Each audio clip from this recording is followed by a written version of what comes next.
Hey everybody, in today's video we're going to be using our Garmin Forerunner 955 watch, and we're going to be navigating to a point of interest. Now I'm going to be using the solar in today's video. It doesn't matter if you've got the solar or non-solar version. This video should work the same for everybody. I'll also say this is a feature that's also available on some other watches out there like the Phoenix 7, so on and so forth.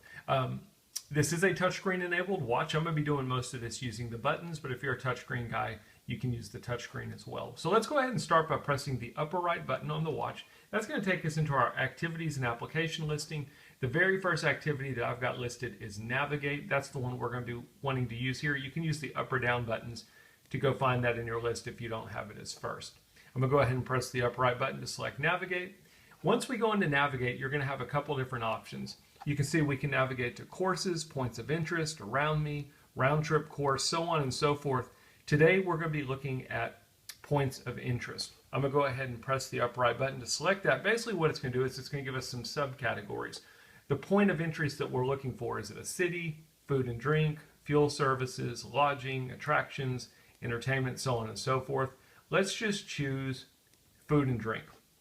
I'm going to go ahead and choose it by pressing the upper right button. And basically what it's going to do is it's going to use my GPS location, and it's going to look around me for any food services in this video, in this example. Now I could use the around me function. What that's going to do is it's basically going to bring up a map where I could point in any direction I want to and just say, look, what's around me to the north, I guess that would be northeast.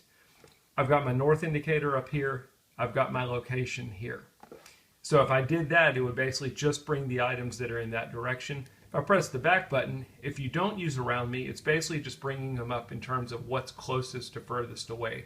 So you can see there's a Super Burger, there's a barbecue, Rancho Grande, Kitty's Cafe, Burger King, Sonic, Papa John's, Subway, so on and so forth. And you'll notice it gives you a lot of things listed here.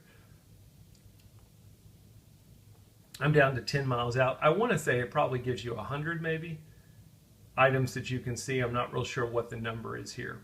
But any one of these items that you want to navigate to, let's say there's a Pizza Hut 3.47 miles to the northeast. If I wanted to navigate to that, I'm simply going to choose it by pressing the upper right button. If I'm a touchscreen person, I could click it.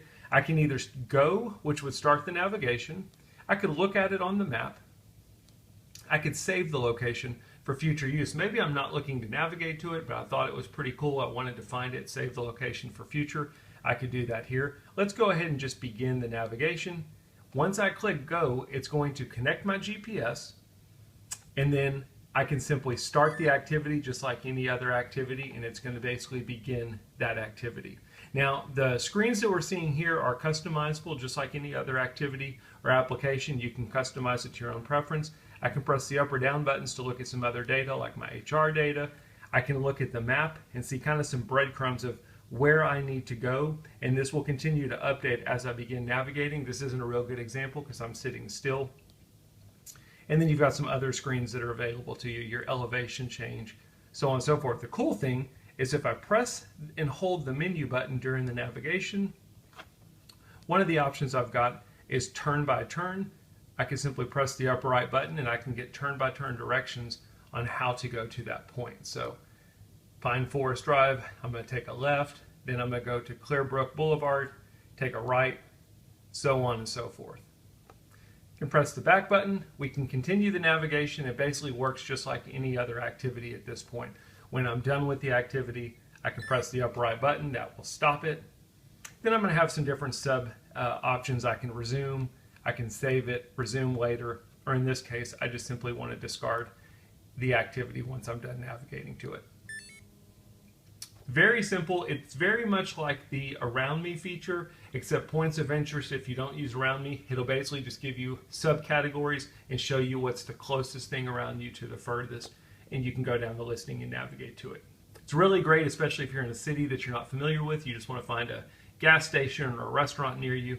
That would be where you can use this feature. You can press the bottom right button to go back to your main watch face when you're done, or you can always press and hold the middle button on the left side. That will always take you back to your main watch face. Anyway, that's a quick look at navigating to a point of interest. I hope the video helps.